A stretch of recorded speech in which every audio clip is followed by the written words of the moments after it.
Hello, my name's Tom O'Doherty, and I'd like to welcome you to this, my short presentation on the life and the work of the photographer Brassai.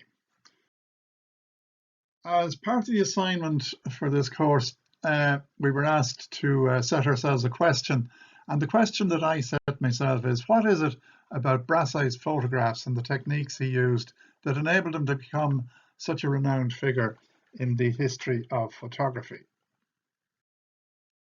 So before we start to answer the question, maybe we should look at what actually prompted the question in the first place.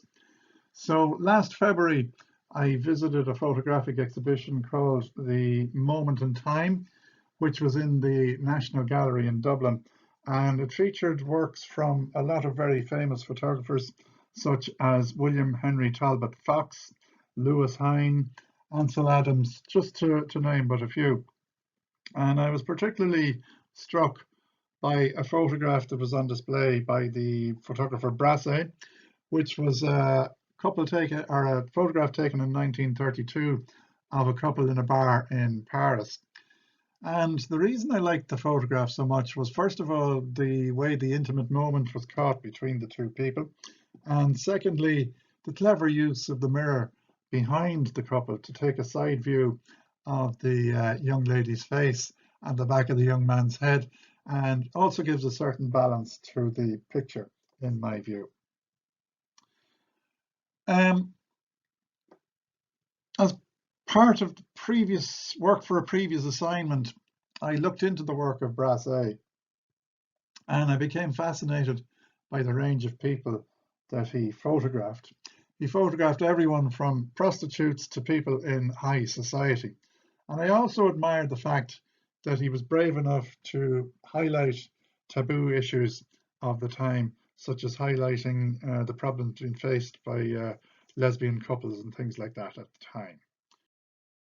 So Brassai himself, he was born Goyola Halas in 1899 in a town called Brassau in Hungary.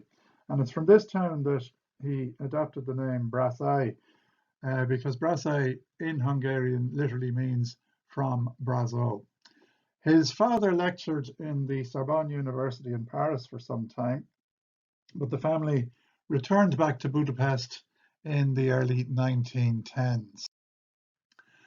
And it was here that Brassai studied painting and sculpture in the Academy of Fine Arts. During the First World War, he enlisted in the Austro-Hungarian cavalry, and he served with them for the duration of the war. In 1926, he moved to Paris to pursue his artistic career, and he became interested in photography, and he enlisted the help of a fellow Hungarian emigrant by the name of Andrei Kertész to teach him about photography. And once he got proficient with the camera, Brassai took to walking the streets at night, and he became a pioneer of night photography, which was a bit unusual for the time, because given the limitations of the equipment at the time, most photographers preferred to shoot their photographs in daylight. As I mentioned earlier too, he had an aptitude for mixing with all sorts of people, and he became friendly, and he chatted to prostitutes, pimps, hoodlums, streetwalkers, all sorts of people like that.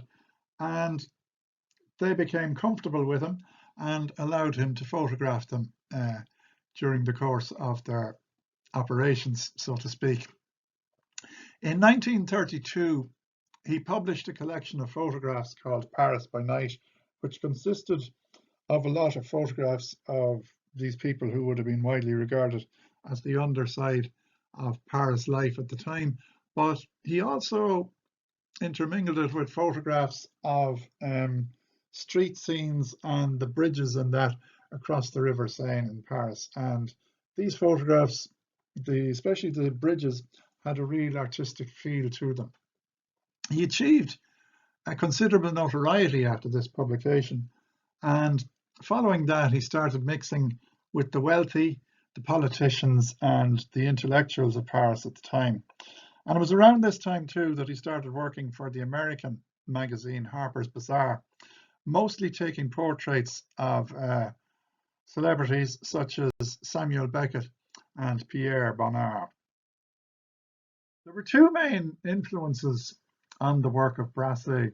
The first one was the French painter Henri Toulouse-Lautrec, and on the left we have one of his paintings as illustrated in figure 2 here, and on the right in figure 3 we have Brassai's photograph of Madame Bijou in the Bar de la Lune. And if we look at the two pictures, we can see striking similarities between the two works, and both the types of people that each artist was comfortable working with. The second influence on Brassai's career would have been a French photographer by the name of Eugene Aget, who was around a little bit earlier than Brassai, but he would have been famous for his pictures of architecture and street scenes.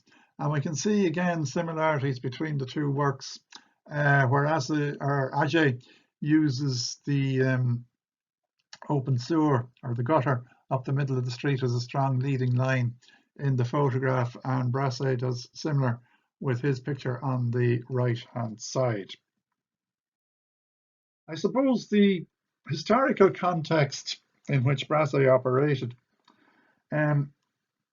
his photography, especially the nightclub scene, we see a population who was recovering from the ravages of the First World War, and they were getting wealthier and better standards of living because of the rapid industrialization at the time, and also the swift expansion of capitalism. So we see a young population enjoying life after the ravages of the war.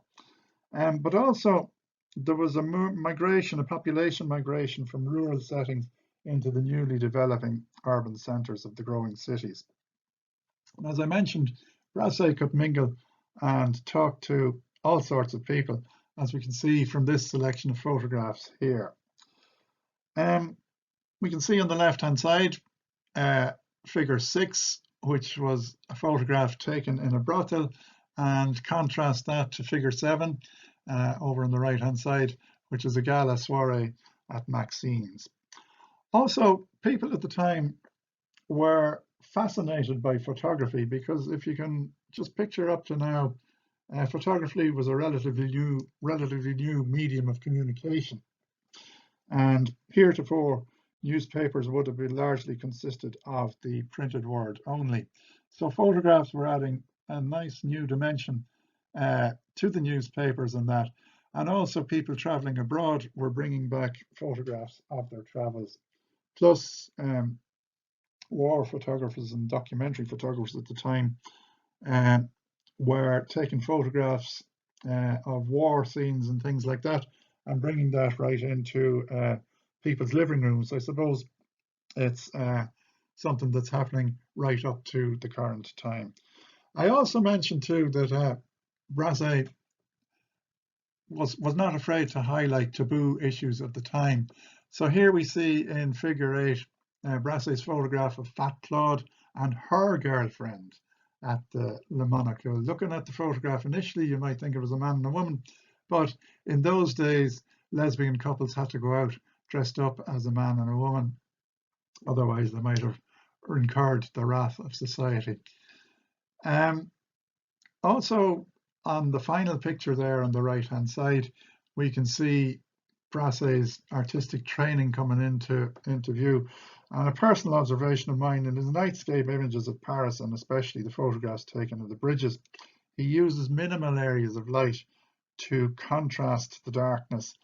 And the dark areas have such rich tones in them that it often leaves us wondering what is in there, if anything, in those darker areas.